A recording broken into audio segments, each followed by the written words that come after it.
John Carmack once said that story in video games is like a story in a porno. You expect it to be there. That's not what you're there for.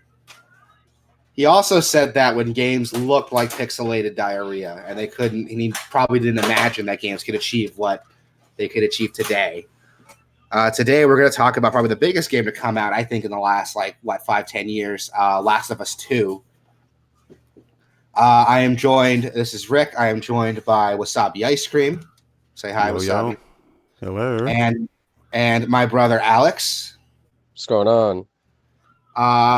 We've wanted to do this for a while. We're just waiting on me to finish the game so we can talk about it. And I got fucking notes, dude. I'm ready to go into it. Is that a direct quote from John Carmack? I think I paraphrased it a little bit, but more or less okay. That's the quote, yeah. Basically, the point of it is that story in games aren't important. But again, he also said that when story in games wasn't really possible. Yeah.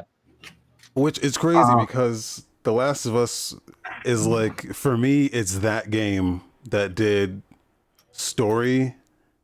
Like for me, it transformed. Like, oh, I care about the story in these games now. Whereas like before that, I never cared at all to a certain degree. Like the Metal Gear Solid series is one that was like, yeah, this is a story for me.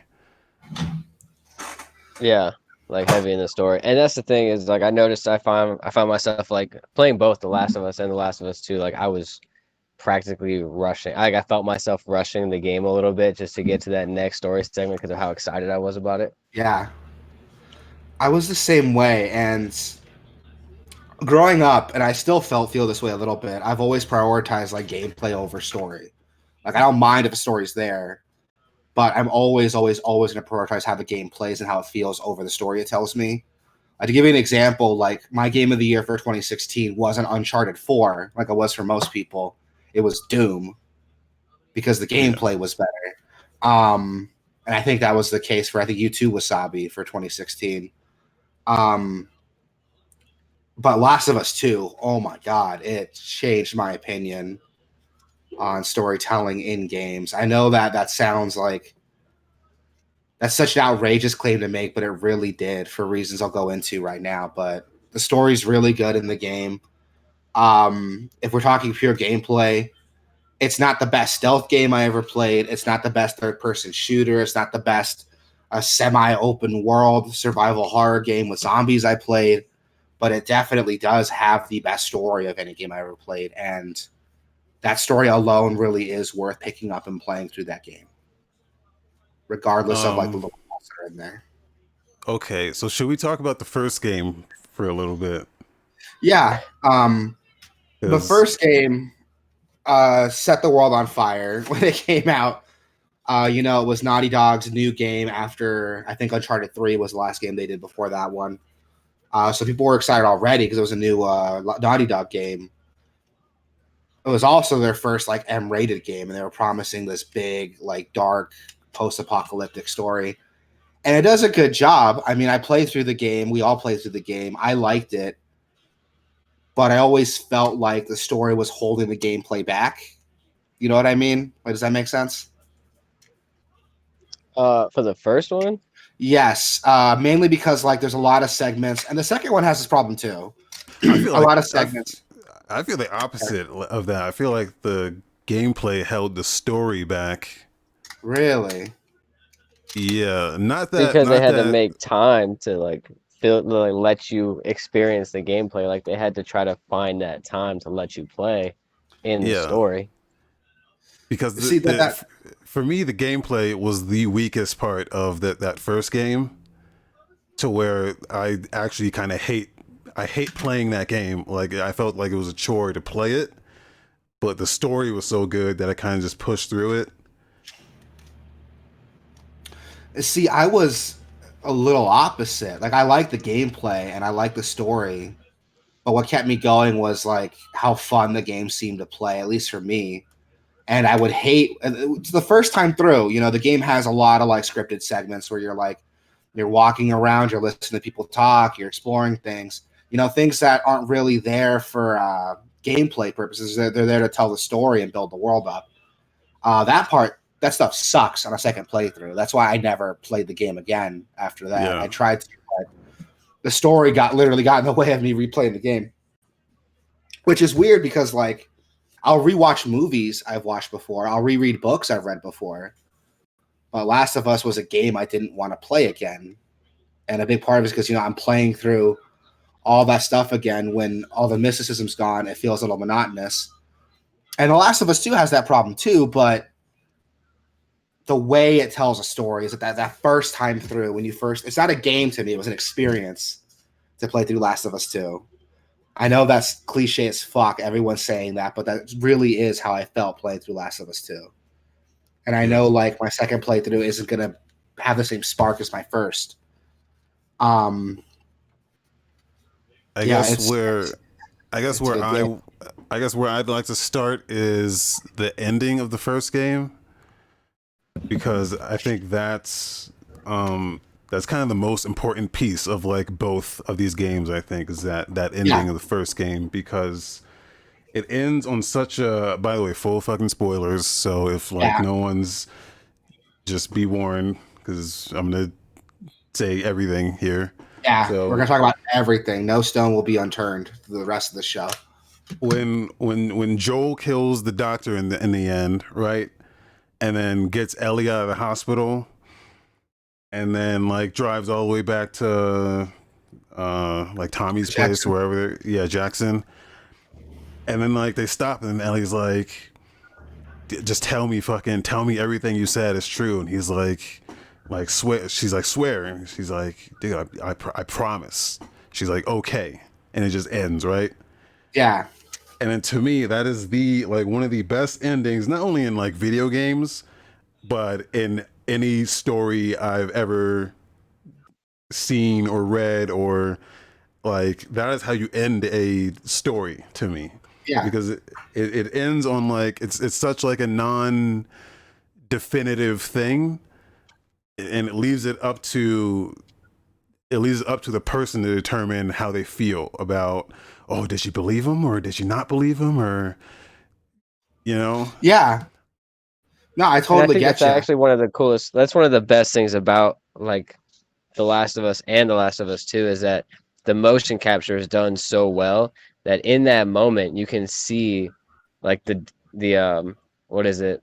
Like the doubt and acceptance. You can see Ellie like straight up like not believing him, but at the same time it's like, does she though? It's crazy. Like you can see her battling it on the inside, like whether she should or shouldn't believe him. And I love that about the game. And from a storytelling perspective, it's great too, because the game doesn't give you all the answers, but it also doesn't cheat you out of an ending. You know what I mean?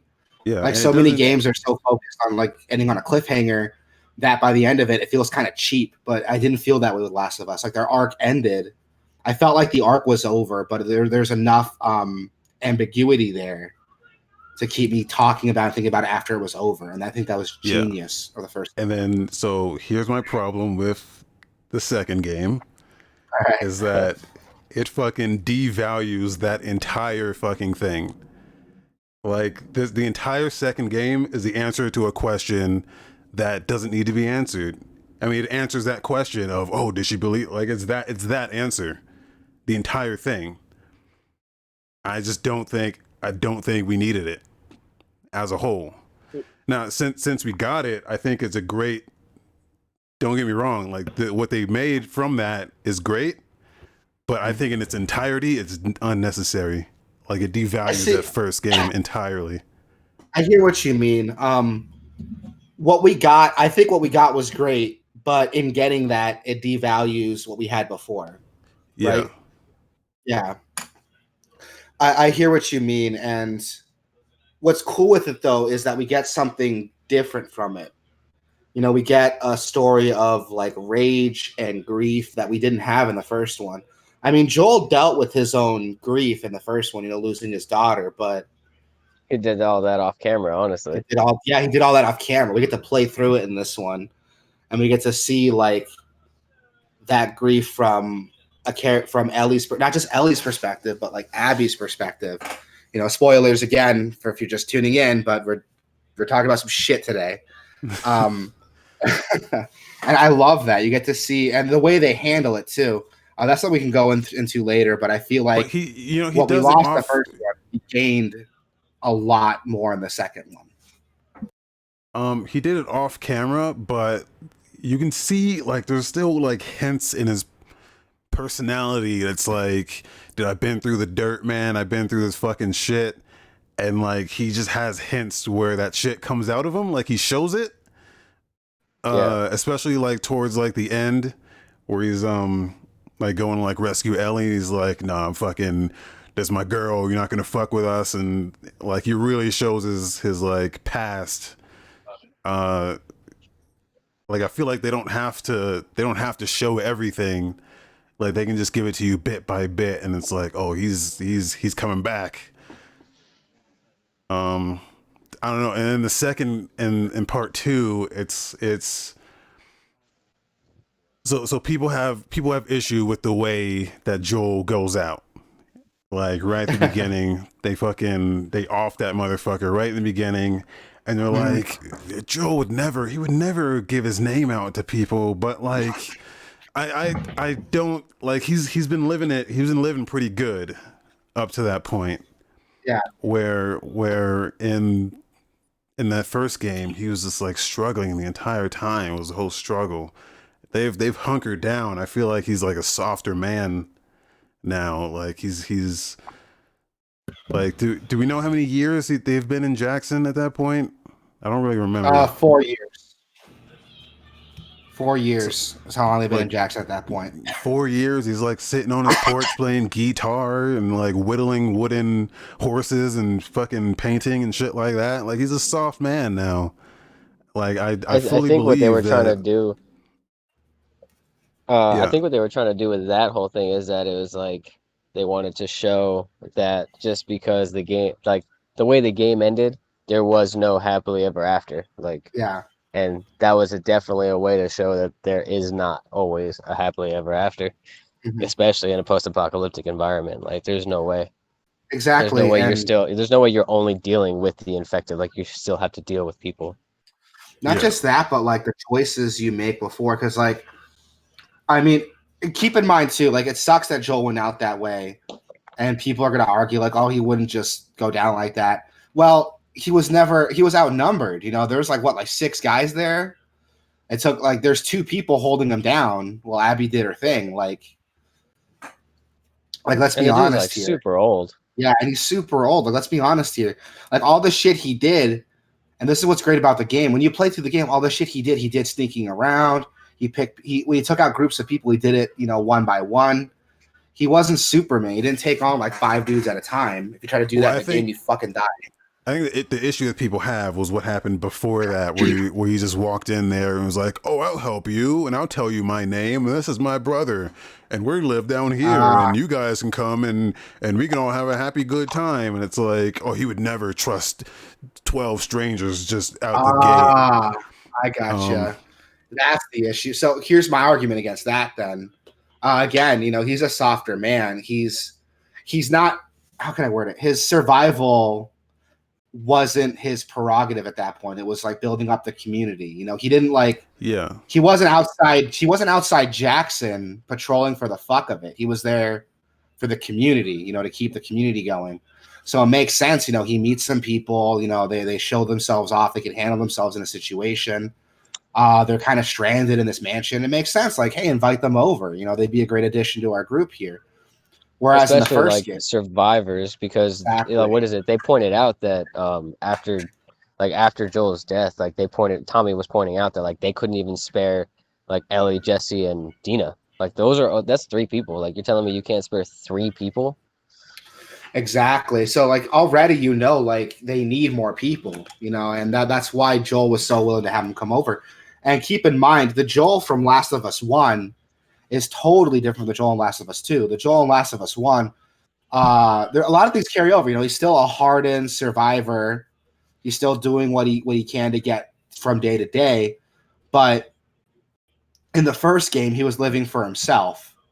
In the sequel, he's living for his brother. He's living for Ellie. He's living for the whole community back in Jackson.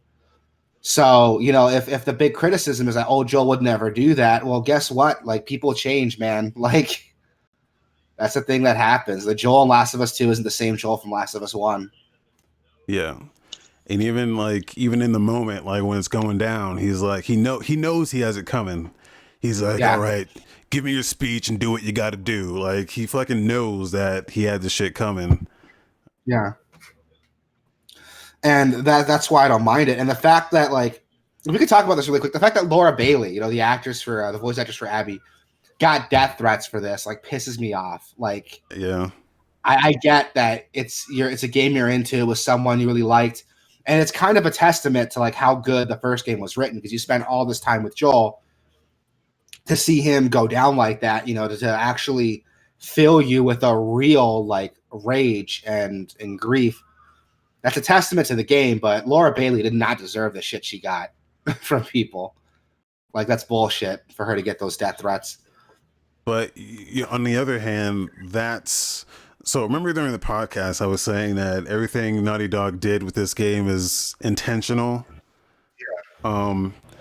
They wanted people to get fucking upset. They wanted people to react like that. Not like that, but like they wanted people to fucking get into it. Like they wanted people to get into a rage over it.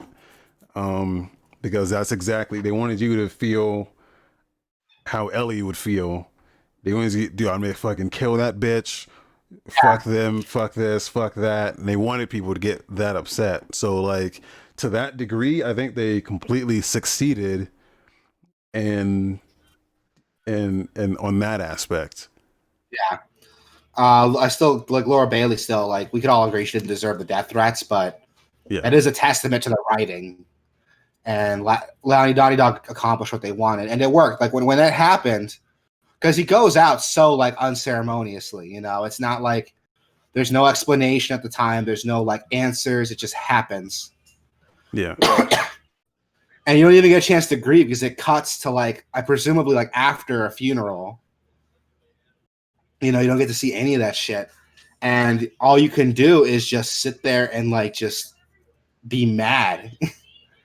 I'm pretty sure like not even like a full day goes by, like maybe one day goes by. The events in this happen like so fast that it's hard to like keep a good like time, like track of time, like how things are running. But like I don't even think a full day passes before like Joel dies, and then like Tommy runs off, and then Ellie runs off to go get them. Like, I feel like the shit happened like real fucking fast. I mean, and then they keep track of the, you know, the days, which like day 1, day 2, day 3. Like the time scale on this game is like real fast, even though it seems like it's forever. Yeah.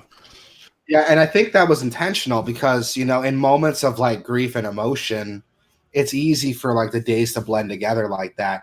Especially with Ellie, you know, she was so focused on like getting back at Abby that it makes sense that like all the other stuff, the background stuff, would just blend together. You know, if you're so like one-sided, you're not one-sided, if you're so narrow-minded, you have one goal in mind, it makes sense that stuff happens. I don't know if that was intentional, but that's the feeling I was getting from it. And it does a great job of it. Like in the beginning of the game, I was ready. I was like, dude, let's fucking kill that bitch. I was like, let's kill her, all her fucking friends. Let's show them like, you don't fuck with us. Like, I was into it, and it's because like it's a game that it works so well. You know, you played as Joel. You didn't just watch it happen. You played through Joel. You played as Joel. You played as Ellie. You got to play through that. That relationship was your relationship too, and I love that a game was able to do that. Something you can't get from a movie or a book. But it only works because of that attachment you already have with Joel. Like if they killed any other, they had to fucking kill Joel. They had to kill him. I agree. They had to kill him right there. They had to kill him right then. They had to kill him like that. Yeah. Like that's the only way it works, because no one would care for any other character in any other way. Yeah, I agree. Like if it had been Tommy that gone down, like I wouldn't have felt anything. I like Tommy, he's a cool guy, but like, you know, I wouldn't have felt anything. It had to be Joel, you're right. And I love that. And people to get upset about it, like it sucks. Don't get me wrong. Like I get how you're feeling. I felt the same way too, but you know that made the game more powerful, in my opinion, to have to kill Joel off like that. Uh, let's maybe talk about some of the other characters. Yes. Because I don't know about you guys, but I didn't like any single other character in this game. Really? No one. And not a single one. You didn't care about Abby. You didn't care about like Dina or Lev. No, I mean. So what I will say is that I didn't really like. I guess I didn't dislike the characters. I didn't care for them. I didn't care for any of the other characters, and it was just kind of like I was mostly there for Ellie, and when it came to Dina like coming into the picture, I was like, oh, okay, like that's a pretty good character for Ellie, like for Ellie, you know what I mean? Like not a standalone character. Like I definitely wouldn't care if there was a segment where I had to play as her, you know what I mean? So I mean, like I get where he's coming from because I didn't really feel any emotion. And then when like, okay, obviously this is way further ahead, but when Jesse gets shot in the face, dude, like I didn't even care. I was like, oh, he's dead now. Okay.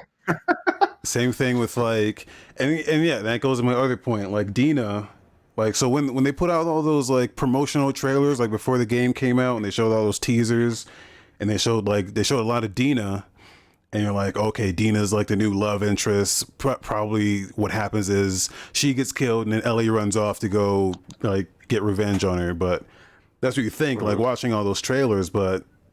Again, they wouldn't be able to get away with that because you don't give a fuck about Dina. Who gives a fuck about Dina? Like, it wouldn't work if they did that. Yeah, I see what you mean. I didn't care about Dina like as a player. Like I cared about her because like Ellie cared about her.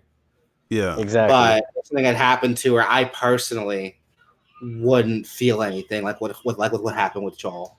Like my main think thing about is, it. She got good.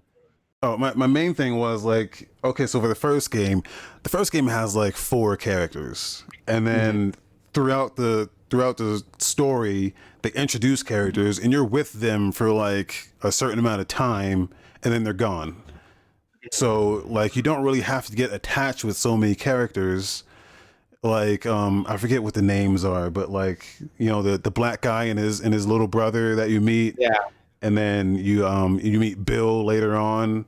And like they're real segmented areas where like you meet just those characters, you're with them for a little while, and then you go on your way. You meet Bill, you're with him for a little while, you go on your way. But for this, they really try to get like, there's way too many characters, and you're not with them long enough to feel anything for them. Besides, oh, I'm pregnant. You should care about me as a character, or like. I don't know, like there were so many characters and then they just fucking get offed, and I'm like, was I supposed to like really care about this, or like Manny was cool and funny, but like not with him long enough to really get his character.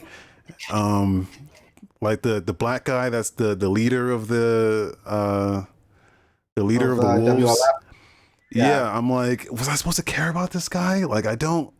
Like when like motherfuckers just get offed, man. You're like what is like I don't know. It felt like I just didn't care. I don't know, but I don't know if that shit was just me. You start to question how important that shit really was. Like you start to question whether or not like how significant that person's passing was. You know what I mean? Like you start to question their like position in the story and all that, and whether it actually matters and what you could have done without them. I see what you mean, and a part of it, another that part comes down to like the narrative like dissonance, because you don't care about them, you don't have a relationship with them, ... but Abby does, but Ellie does. You know what I mean? So like they'll talk about like their history, stuff they did, you know, before. They'll joke around, like they've obviously been friends for a while, the way they talk to each other. But you as the player didn't experience that time. So there's no attachment, you're right, when they get offed. And which is good because, you know, characters kind of die unceremoniously, you know, like people don't have time to like really, like you said, like Manny just gets shot in the head like randomly. Like if he had been standing like 1 foot forward, or if he'd run a little bit faster, he would have made it. Same with Jesse, you know, he only got shot because he went through the door first. that could just as easily have been Ellie. And it doesn't have an impact because you're right, you don't get the time to experience those characters. I'm sure Ellie was upset when it happened. I'm sure Abby was upset when it happened. But me as a player, it happened. And it's even like in the first game, one of the characters I really liked was Tess. And she didn't have a lot of screen time. She was really only in that first two chapters. But like even her limited screen time, you're like, oh yeah, this is fucking. She's a strong female character. I mean, it doesn't matter that she's female. Like she's a strong character that like you're down with her, like it's from the get go. And that was also before you realized in the game that all of your interactions with everybody in the story for The Last of Us 1 was all in passing. Yeah. So and it was like really easy to hook onto her and be like, yeah, like she's fucking cool. She's gonna be sweet for the rest of the game, and then she's not. There you go. Yeah. What's cool with her though is they make her like, kind of backtrack. They make her a really good character from the beginning because like at the start of the game, she's kind of like the opposite. She's the other side of the coin to Joel. She thinks a lot like him. I'm here to survive. We got to get our money, our supplies, whatever we need. That's why they take on that job because the pay's really good. And Joel's already like, the Fireflies didn't keep up their end. Let's fucking ditch her here. We're not getting paid enough for this. But Tess is there for a deeper reason. She's there because she does want to save the world. Joel just wants to make it another day. And that's why I liked about Tessa the character because she shows like your mind can change before Joel's mind changes. So when Joel does like warm up to Ellie, it's not totally like out of the ordinary. You know what I mean? Yeah. Plus, I see that. Yeah. Plus, she's like his like surrogate daughter. Like he feels a certain bond with her, but the longer he's with her. And but again, like, I don't get that with like the other characters, with, I don't even know all their names, with Manny, Jesse, Tommy. I feel for Tommy, he's a cool dude, but that shit at the end though, dude, was crazy. That shit at the end was crazy. But you're right. The game has a lot of characters that have a lot of history together, but they don't do enough on screen for you to care about them. So that's a part that's weak with it. But I think what it does make up for, though, is the stuff you see with Ellie. That's what I'm playing for, and I think it does that stuff really well. The stuff with Ellie, like in the flashbacks, or all of it. The flashbacks. You really get to see how she's feeling. And one thing I do like too is how, controversial opinion, I like the Abby segments. I did care a lot about Abby at the end of the game, to the point where like at the very end, that last fight with her, like if she had died, I would have felt bad. But at the same time, what's genius about the game is like we said, when Joel dies, you're ready to go. You're like, okay, let's do this. Let's fucking get this motherfucker. Let's take out this bitch, all her friends. Let's do this. And then when you play as Abby, and there's that reveal that her dad was the doctor that Joel killed at the end of the first game, that flips it. That flips how you're feeling, because that anger you felt to Abby when she killed Joel, that's how she felt to Joel when Joel killed her dad. I'm not gonna lie, man. I almost turned the game off when I saw that. I was like, "Are you kidding?" Yeah. Like, really? This is how they're gonna. I did not like. I almost like fucking like. If I had it on disc, I would have fucking threw it like a frisbee, dude. Like, really? Well, it felt like that was the only way that they can make Abby's pain be like somewhat relatable to ours. You know what I mean? And it felt almost forced. I don't think that at all. I felt like it was forced, man. I was like, this is how they're gonna explain. This is how they're gonna explain this, man. Like, I don't know. Yeah. I just did not. I was like, this is just. They're really trying to make this into something that, like, I don't know when they came up with that idea, but it just didn't feel. It didn't feel natural. It didn't feel like that was the intent from the beginning. It felt like something they had come up with, like, oh, what we could do is that guy you kill at the end, he had a daughter and she doesn't like what you did, but you know how many fucking people you kill in that first game? That, like, that's the one that's gonna come back for fucking revenge? Is that one out of the fucking millions of people you kill in that game? Yeah, out of literally everybody in the entire first game that you killed off. Like, imagine if it was like a relative of Marlene. That would have been fucking crazy. Yeah. Like that I would understand, because like the absolute betrayal that Joel did to Marlene to like bring her there and then literally kill all the doctors and then kill her. Like if it was a relative of Marlene, that would have been way more intense. But here's the thing, though. Like, it would have been more intense. But what makes this, I think, makes this work better is that Ellie already has this like survivor's guilt from the beginning of the game. You know, she feels bad for surviving when other people didn't. And literally, like, she survived because people died. And to have Abby come back and remind her of that, I think that's a more important, like, thematically important part to the game. Plus, keep in mind, Abby's friends don't follow her around because they want to help her get back at her dead dad. They were also ex-Fireflies, and the Fireflies all got disbanded after Joel did what he did. So Abby was there for her dad, yeah, but everyone else was there because, you know, Joel ruined the Fireflies. And it makes sense, at least in my opinion, to do that. And the genius of it But they were is only by there. time. They were only there because she was so adamant about it. Like, I mean, that's Yeah, what and if she they says didn't in the happen beginning. across Joel and Tommy, they would not have gone through with it. They would have left because of that storm. Yeah. They were like, the guys are going to want to turn back. And then she was like, no, fuck that. I'm going to do this myself then. Yep. Like, they didn't really want to be there. But they stuck around with it, though. They stuck around to the point where, like, Manny is, like, so emotionally invested, he, like, spits on Joel after she kills him. Like, they're not just there following orders. They have a reason to be there. Whether they admit it or not, they have a reason to be there. And the way they react on it, you see that they're there for a reason.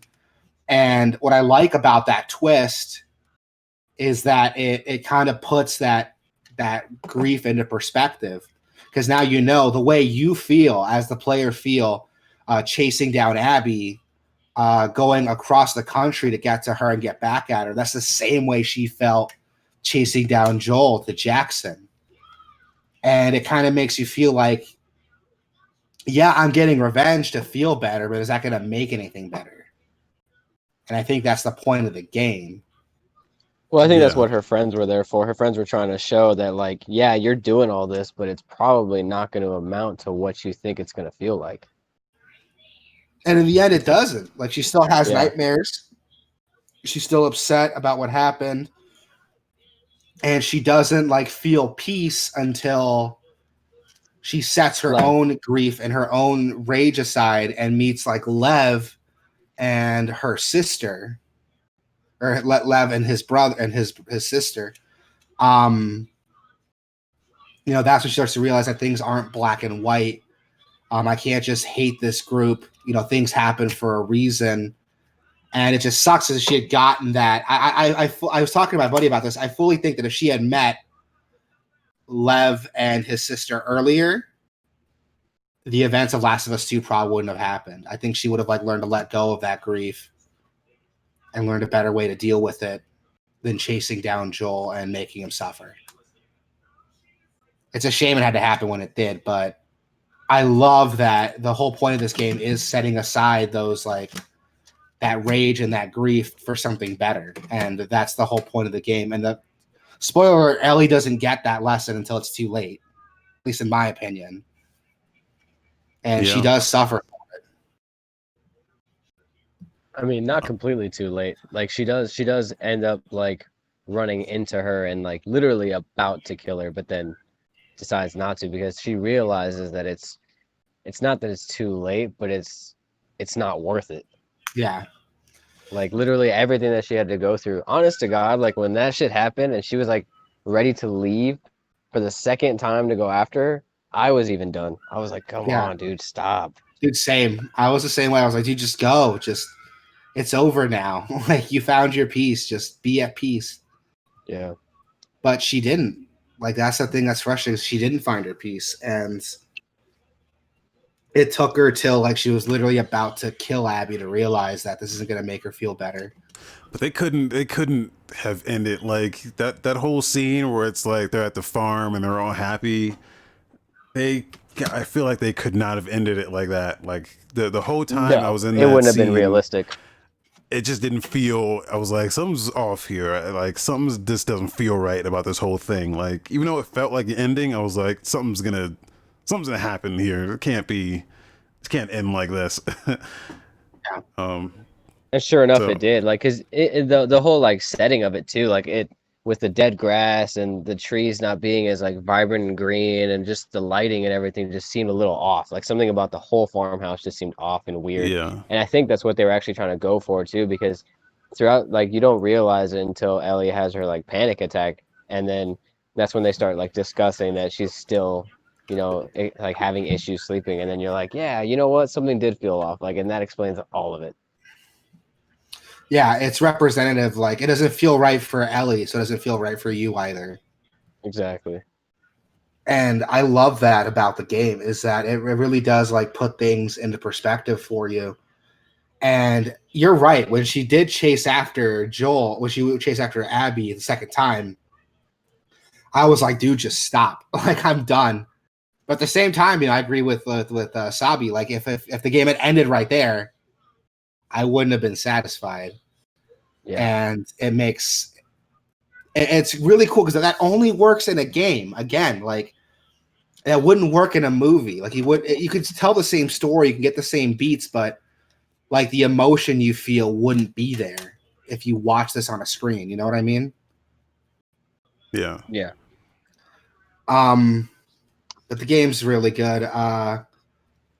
One thing I like too is how much backstory do get on Abby. It got to the point at the end where like I cared about Abby almost as much as I cared about Ellie. I don't know if you guys felt the same way. No. I'm on the opposite side of that. Sorry. Yeah. Like I did end up liking Abby to like at a point, but not because I don't know, not like because that's what they want you to do. They want you to like Abby, and then they want you to hate Ellie, which like I did.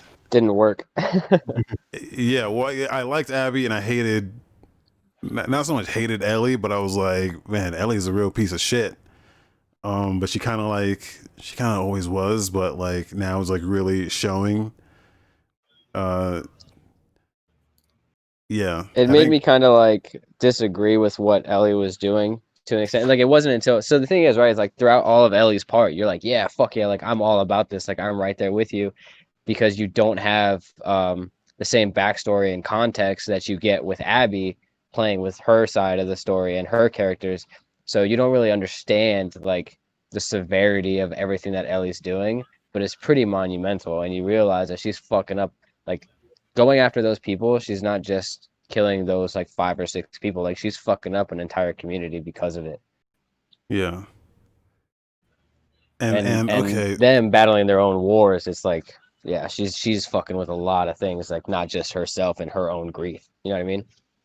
and then when it comes to the wolves and the scars, or the Seraphites, I had a real difficult time determining what the fuck their motivations were.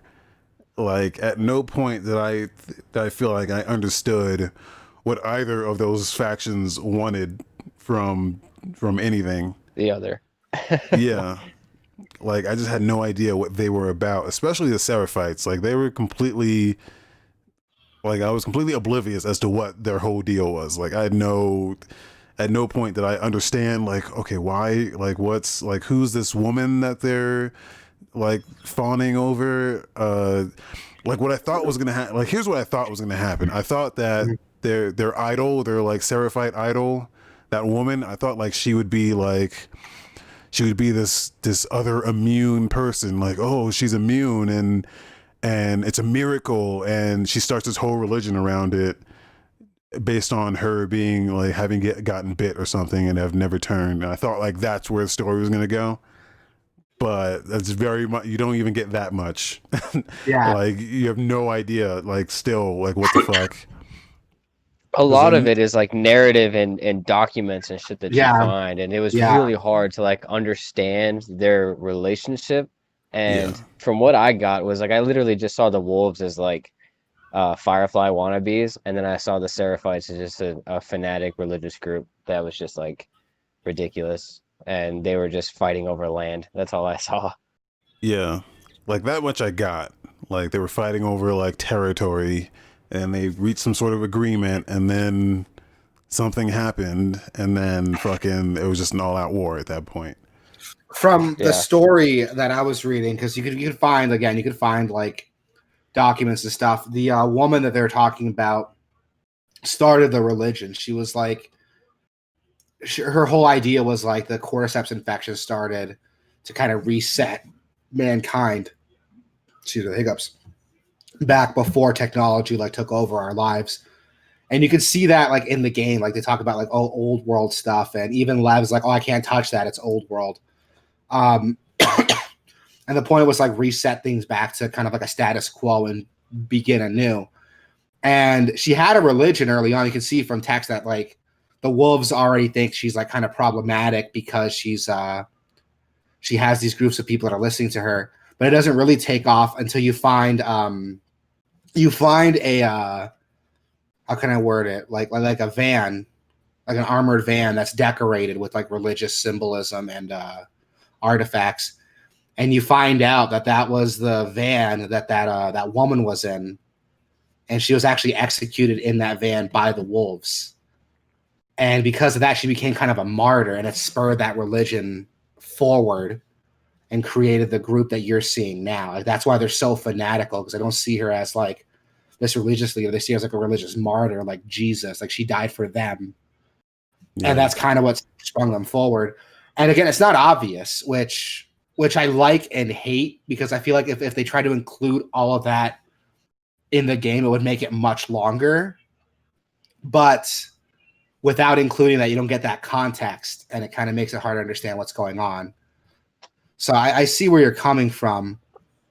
But what I like about it is the dichotomy between the wolves and the Seraphites is another method of misunderstanding. So you find out earlier that there was like a ceasefire that was breached, and now they just kill each other on sight.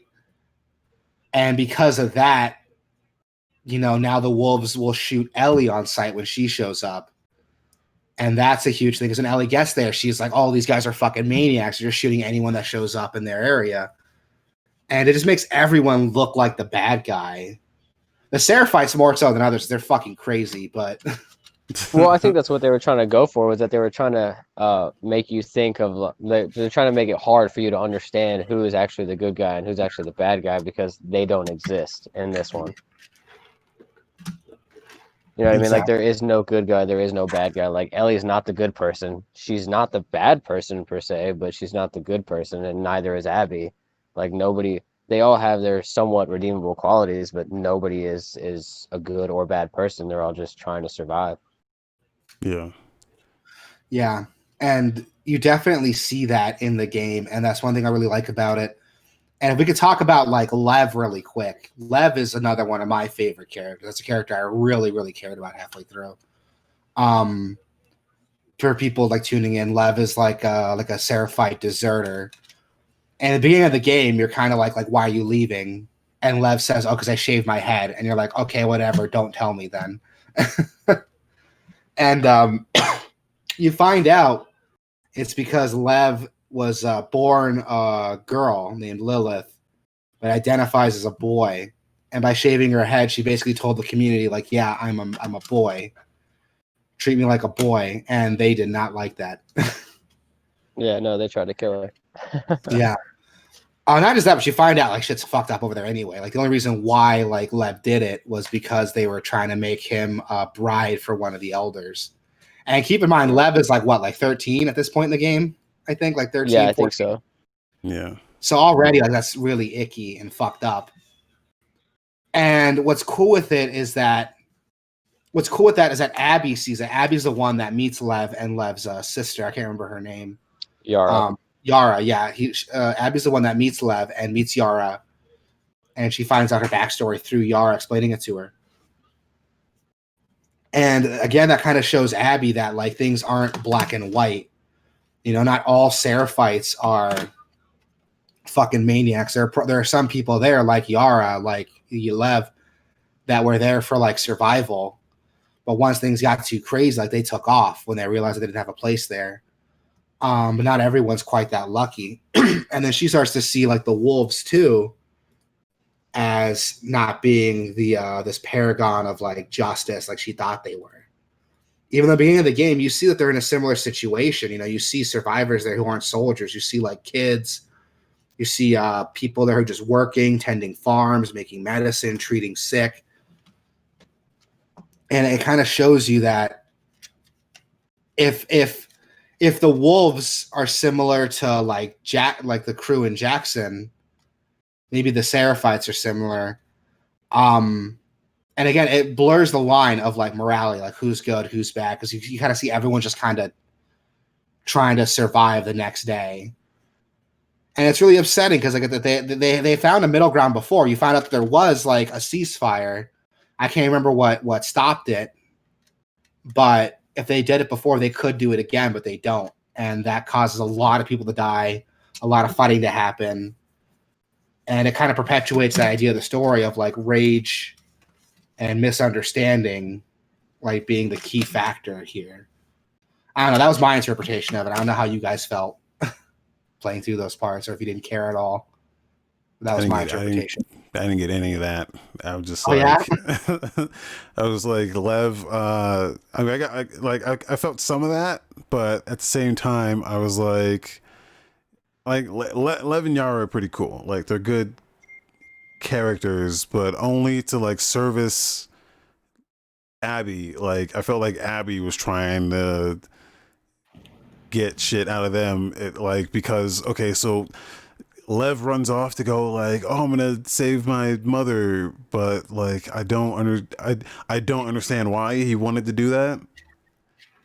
Because I just don't understand. He's naive. Yeah, like that's what it was. He thought that his mother would in fact like come back with him, and then that obviously didn't happen. Yeah. Spoiler, but his mom was one of the most like religiously fanatic members of the group. Yeah. And when Lev got back, like Yara warned him, like if you go back, your mom's gonna try to kill you. And sure enough, that's exactly what happened. And you get there, you end up getting to Lev's like cabin, like right after this big fight with his mom.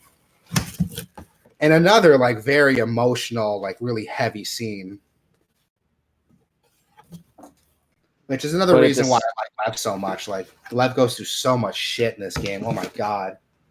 But at the same time, like it was one of those things where I couldn't so like it's gonna sound fucked up, but I couldn't really care for like Lev and Yara as much as like I guess they were hoping for, only because again they were like added characters to Abby's character, like as all they pretty much were to me.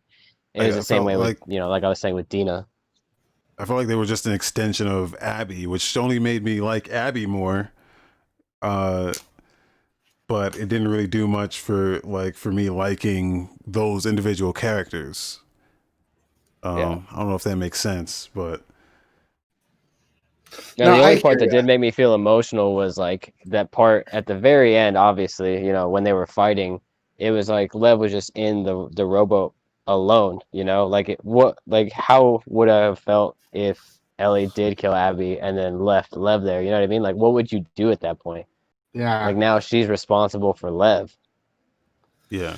Yeah, like that was my thought too. That's another reason why I didn't like that fight at the end, because I was like, dude, like, I get you're upset, but you're not thinking this through. Like, if you kill Abby, what are you gonna do about Lev? Like, you just spent all this time like saving both of them just to fuck them over again. Like, why? It'd be part 3. Yeah. That's another thing too. It was like, yo, if they killed her, like, okay, like you essentially just set up a third one, and that's gonna be your fucking premise. Like, okay. I'm glad that's not how it ended though, because I did not want to see Abby die at the end. Just because, like, at the end of the game, I know you guys like you felt like it was kind of cheap, but I felt where Abby was coming from, and I saw that at the end of the game, like, again, the way she felt coming after Joel was the same way we felt going after her. And I don't agree with that. Doesn't excuse what she did. I was still upset that Joel died. It doesn't excuse it, but it does explain it.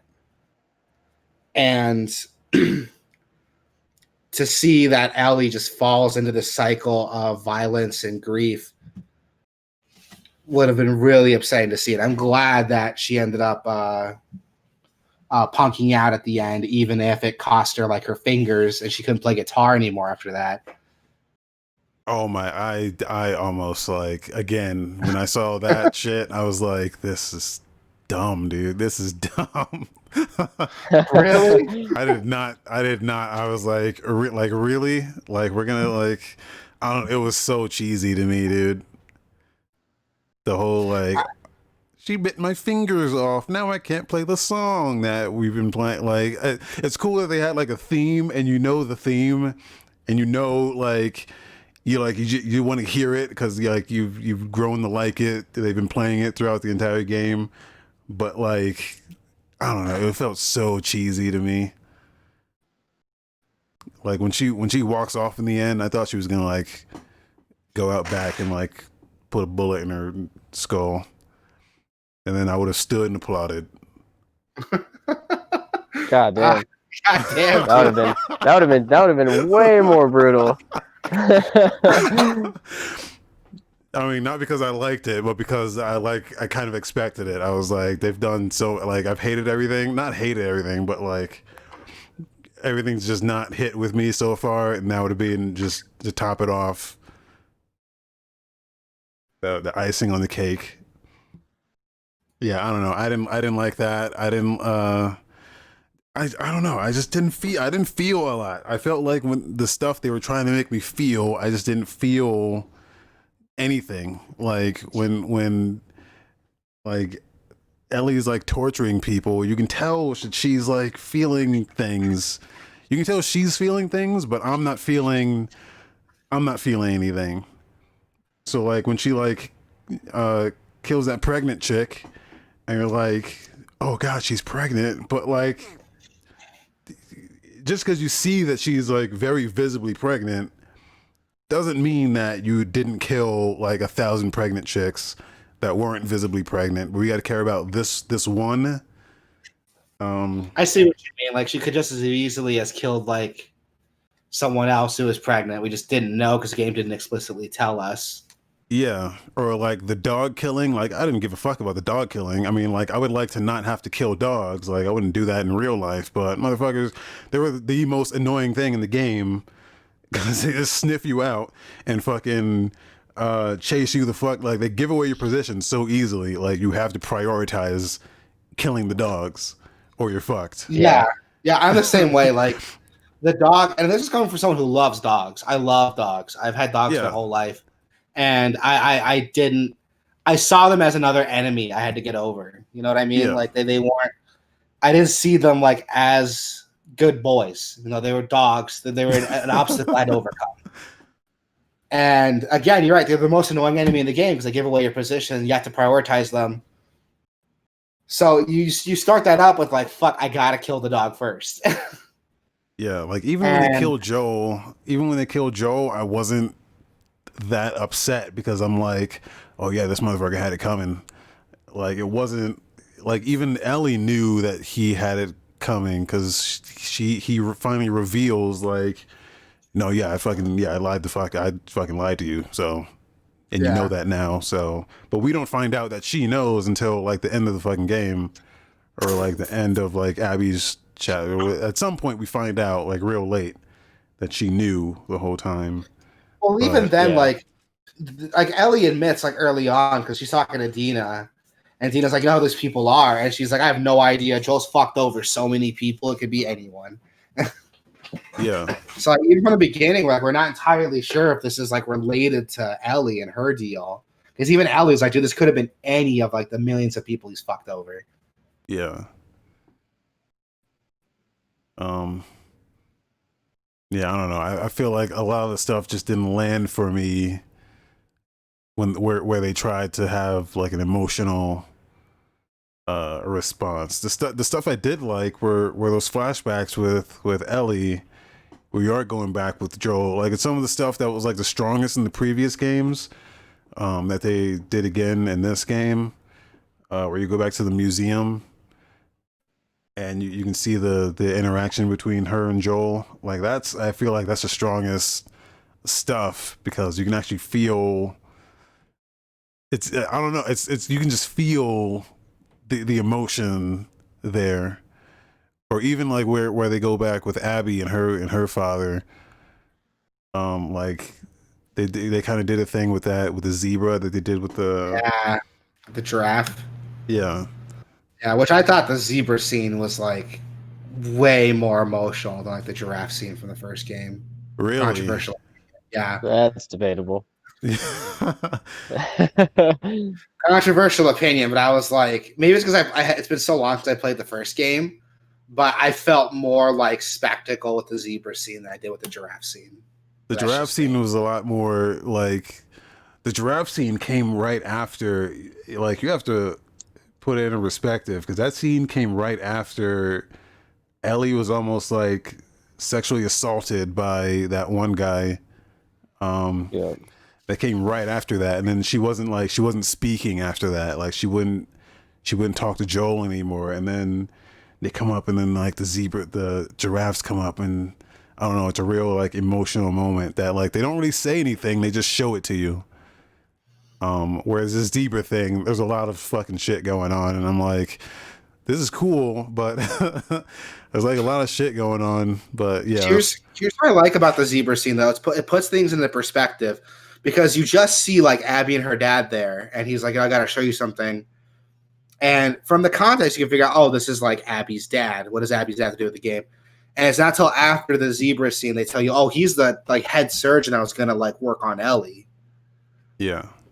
And so when you see that zebra scene and he's like freaking out, he wants to save the zebra and her baby, that this guy does have a respect for life. Like he wants life to continue. Yeah. And it puts it in perspective. He's not a bad guy. So when that scene comes later, you find out, oh, he was a surgeon that was going to kill Ellie to make the cure. You know, that puts him into perspective more because you think he's not doing it. He's not a bad guy. He doesn't want to do it. This is morally, like, this is going to kill him, like, morally speaking, to have to do this, but he knows he has to do it. And I feel like that zebra scene, like, establishes his type of character really well. That's why I like it so much. Again, though, this is coming from someone who likes the side characters, and it sounds like you guys don't like them as much as I do. Yeah, So maybe that's why it's just hard for me to like them as much as they were trying to push them on us. It's just hard for me to like get into that because to be completely honest, like I totally wanted more of Ellie throughout the entire game that I was playing. Like just that first half of it, like after that first half ended, I really wanted to play more of her even as I was playing with Abby. I liked Abby's gameplay sections more. I feel like Abby had the best gameplay. I'm the same way. She had the best weapons. First of all, that fucking shotgun, dude. That shotgun when you get the upgrades with the incendiary ammo, you can just make you can just make fire ammo somehow. But fucking that shit was my shit, dude. Yeah, dude. And that's another thing that if we could talk about gameplay a little bit, because I feel like story-wise, the game's great, but you know it's a video game, so let's talk about the gameplay a little bit. One thing I didn't like about the game I loved and hated about the game is that because the game was trying to do this like pseudo like open world thing with these large environments you can explore, so you can find a bunch of secrets, a bunch of collectibles.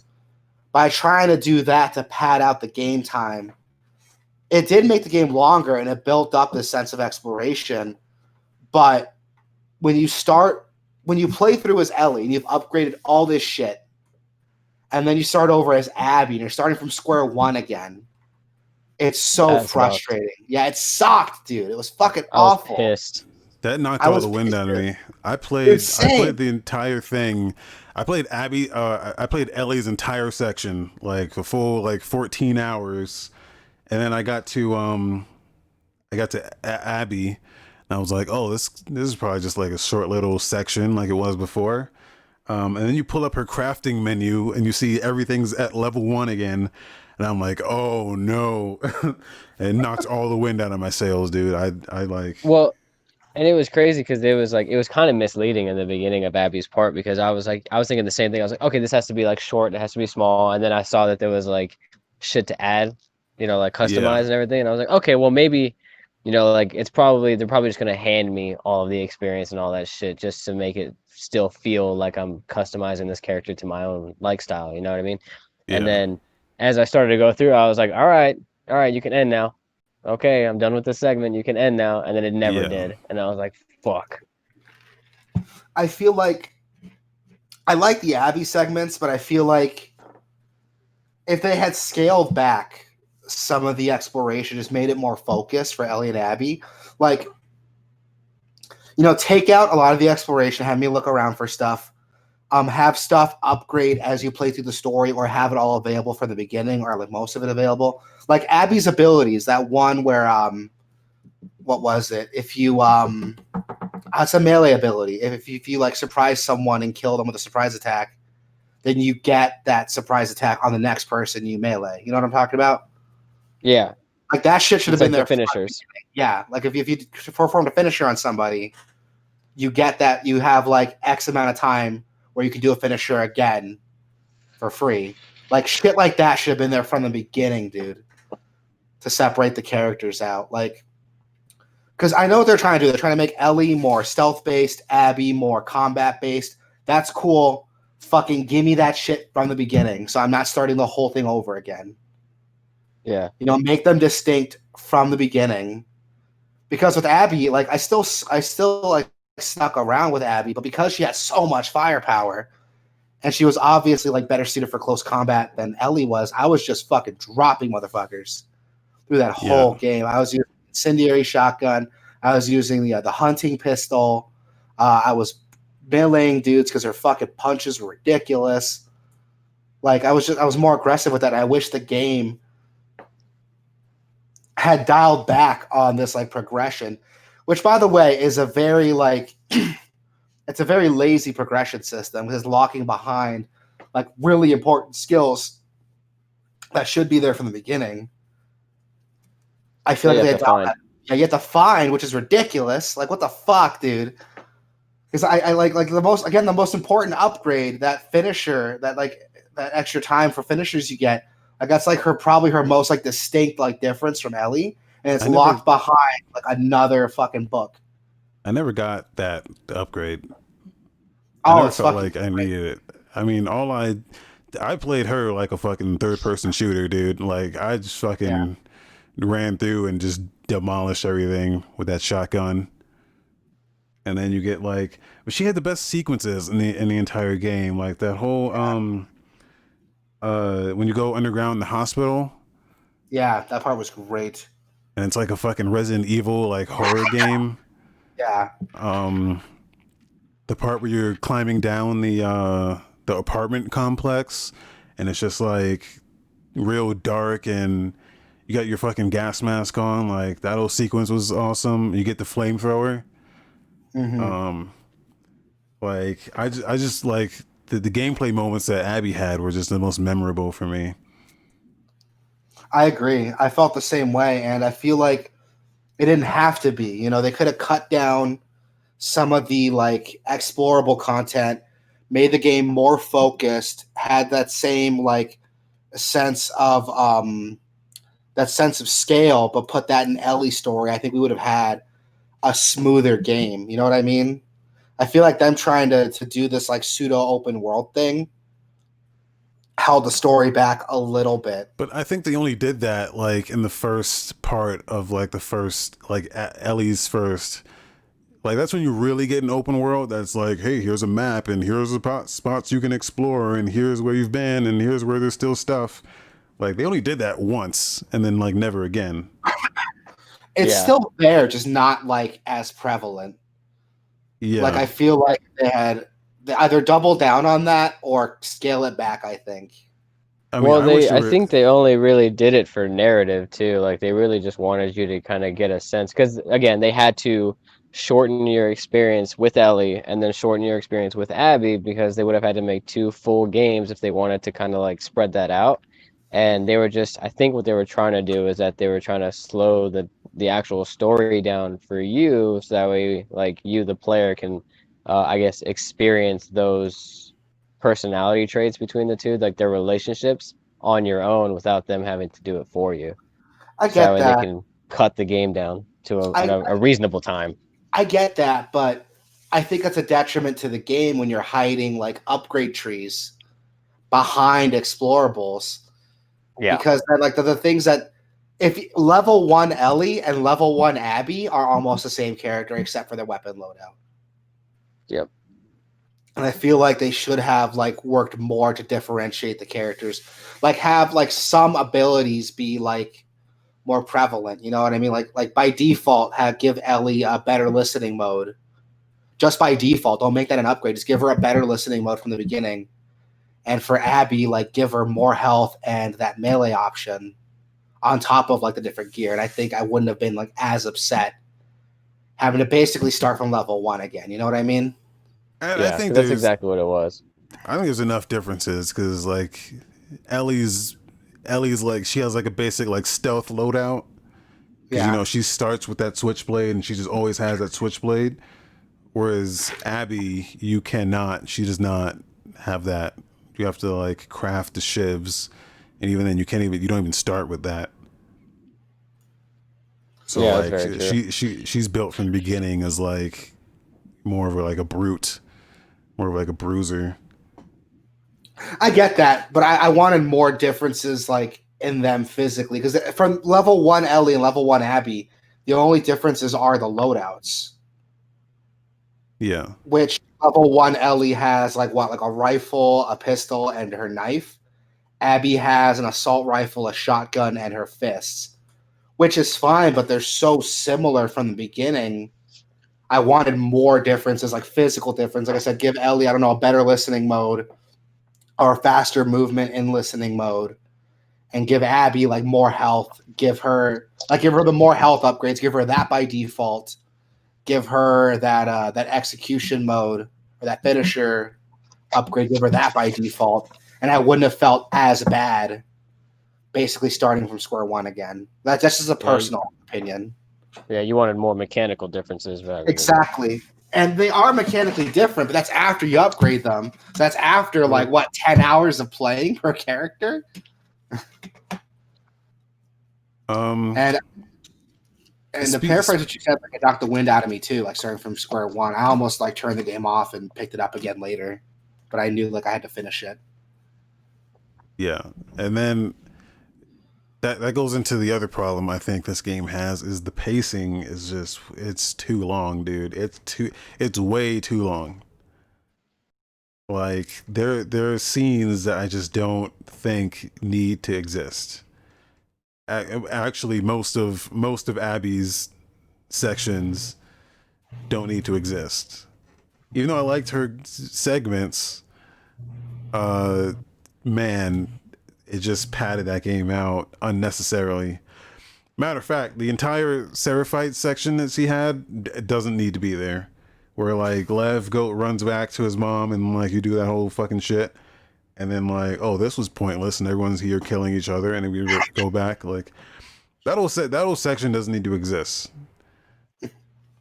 It feels like the only reason why they added that section was so that way you can kind of understand what was going on between the wolves and the Seraphites. Like that was really all it was doing, was just adding. But plus, she had to leave. She had to leave so that Ellie could sneak into the aquarium and kill Owen and the other chick. Yeah. And then when she comes back, then she finds him. But yeah, I did not like her. A lot of that shit was just unnecessary. I think way too long. I see what you mean. The game felt really bloated at times, and a part of it you can tell was like they were probably like, "Oh, it's a AAA game. We got to keep the game long, or else people won't like it." Which kind of silly to do because people fucking return the game after they finish it anyway because there's no like replay value to it. Mm-hmm. But all in all, though, I still feel like it was a solid like experience to get through. There's a lot of parts that feel bloated as fuck, but the game itself, I think, was a really solid experience that at the end made me like question some things about how I feel, especially in video games. Like, again, I was always the kind of person, we should talk a lot about it, but I was always the kind of person who prioritized like gameplay mechanics over story. But now, like playing Last of Us 2, I could see how a story can carry a game all the way through, even if the mechanics kind of hold the game back from being as good as it could be. I'm not subscribing to that. Like, I feel like the gameplay gameplay is king still. I'm kind of stuck in the middle, honestly. Like I'm kind of like the gameplay I feel should help kind of drive that narrative, but I also feel like it shouldn't overshadow it. And I also feel the same about the story. Like it shouldn't, like vice versa. Like neither should overshadow the other. They should be there to complement each other rather than be two separate things. That's a great way of looking at it because it does feel like at points the gameplay and the story are like two different things. So much so the game like has like a million difficulty modes to cater to like what you want to focus on. Yeah.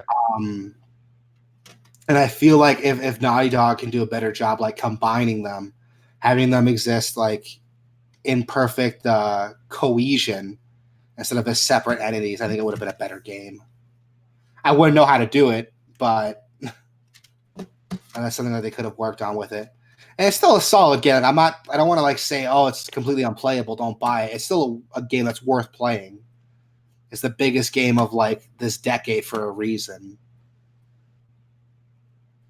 I still think it's a great game. Like I love that game. I still, I will say it, like regardless of all of its, quirks and issues, like I still loved it. Yeah, same. I feel because of the praise that the first one got, it was like obviously set up for, unfortunately, it was set up for failure, and I think they did really well.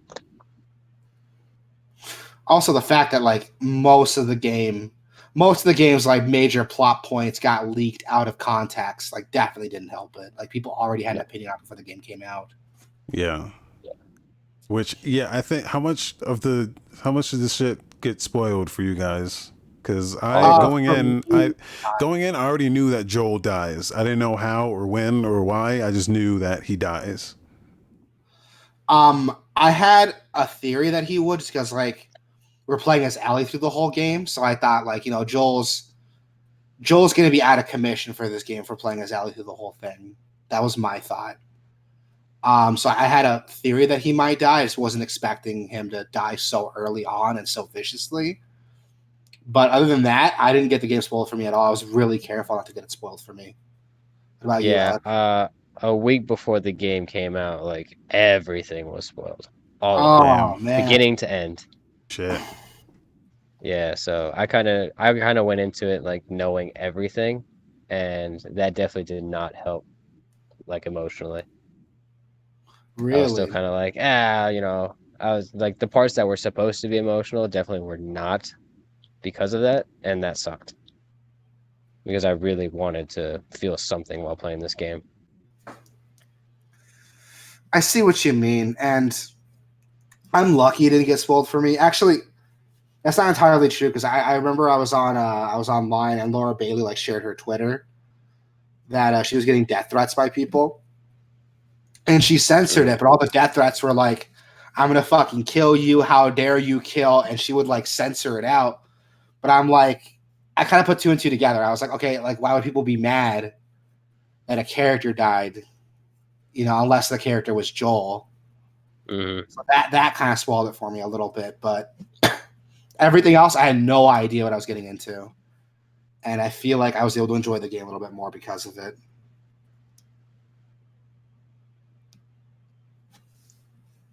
Yeah. I guess, I'm trying to think if there's anything else, but I guess that's it. And then some final thoughts, like if you guys, so here's the weird thing about this game. So we were talking about like the story. If you guys were to like give it, because this is a hard game that's hard to like review. So like I feel like there's 10s out of 10s, and then if you go to Metacritic, you would think fucking everyone hates it, and there's zeros all over the place.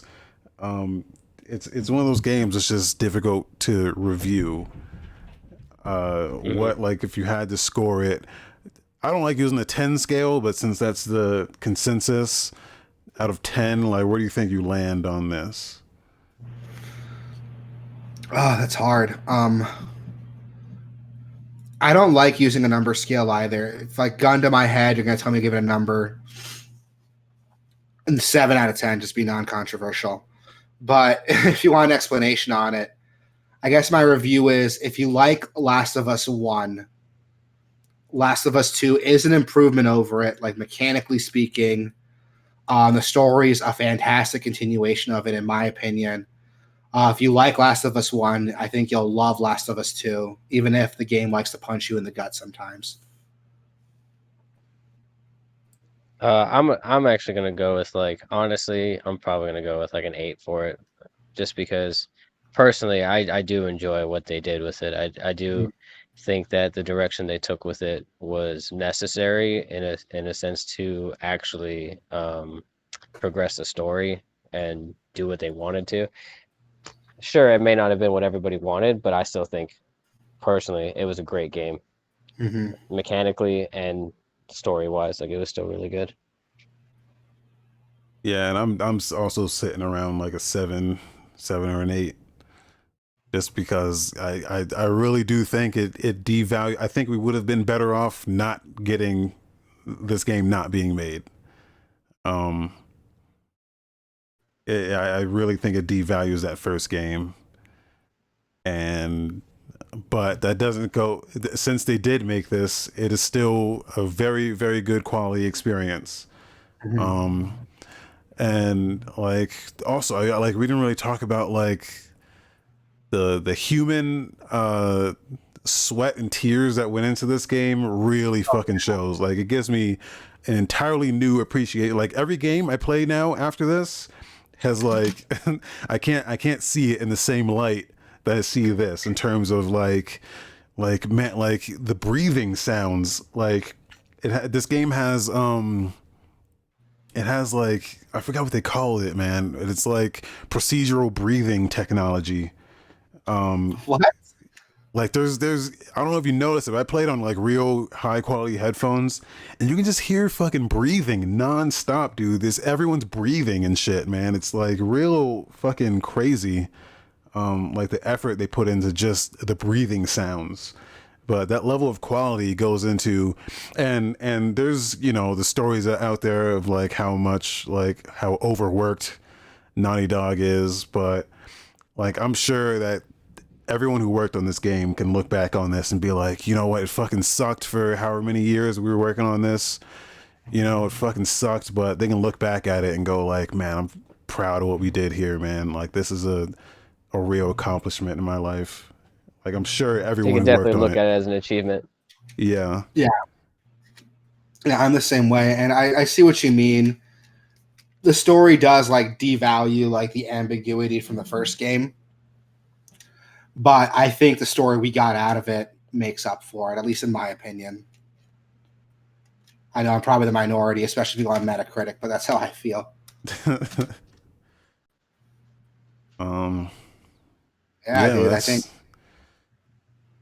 Oh, one more thing. I like the combat. I like that there's more like human and infected combat where you're fighting both at the same time. that wasn't in the first game like at all, except for the DLC. So I love that it's in this one, even with how like limited it is used. I love that it's there. I wish it was in the game more. Yeah. I've heard stories of people like getting in situations where like they'll take a guy out, but they're like still on the ground, like begging for their life, and you can like walk up to them and like choose to execute. Like I haven't seen that at all. That's happened to me a couple times, but I finished them off. Actually, there was one situation where like I shot a dude in the leg. It was like in the hospital when you're playing as Ellie, and you're like about to leave, and all those wolves show up. I shot some dude in the leg, and the game gave me an option like execute them, and I executed them with the melee weapon I had. And the person was like begging, like, please don't kill me. And yeah, I walk up and just fucked them up. And even Dina was like, Jesus Christ, Ellie, like, what's wrong with you? Damn. And this all happened. Yeah, this all happened in game. It kind of caught me off guard. I was like, oh. And the first game has shit like that too. Like there's this time I was playing the first game and I was completely out of ammo, and there was like 2 like bandits left. And I was like, I have no fucking ammo. I don't have a melee weapon to fight them with. What am I going to do? And the dude's like coming up to me and I'm hiding, and I grab him and I'm aiming my empty gun at his friend. And I'm like, what the fuck am I going to do? You know, it's an AI. They're going to start shooting me. But to my surprise, they start talking. Joel's like yelling at the guy, like, put your fucking gun down. And his friends are like, oh, my friend. And his buddy's like, don't fucking listen to him. He's full of shit. And Joel's like, you know, I don't want to fucking do this. And as they're arguing, Ellie's like, hey, you asshole. And the guy turns over and Ellie hits him with a fucking brick. And that gives me the opening to execute this guy I'm holding and then beat the crap out of the guy who was aiming his gun at me. And I've played through the game like 1.5 times. It's the only time I've ever experienced it. I think you've mentioned that before, and I've never heard that. I've never seen it, never heard of it. But yeah, it's crazy. I think I had one experience like that in part 2, but I don't remember. It was like Dina did something, and I was like, was that scripted?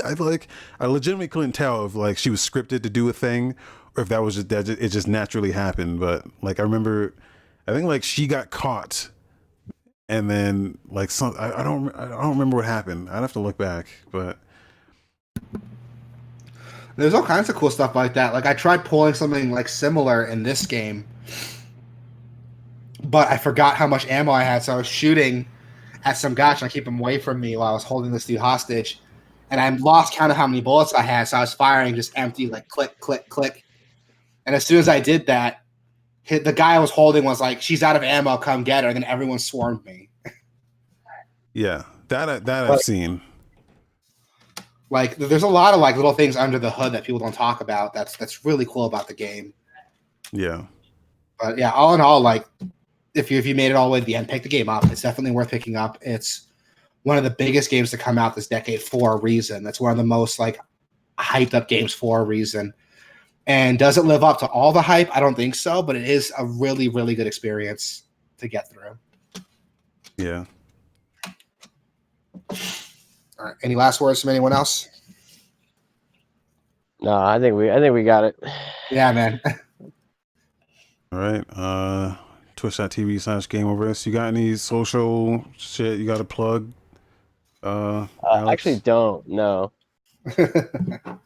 Yeah, I'm a pretty non-social dude. Yeah, me too.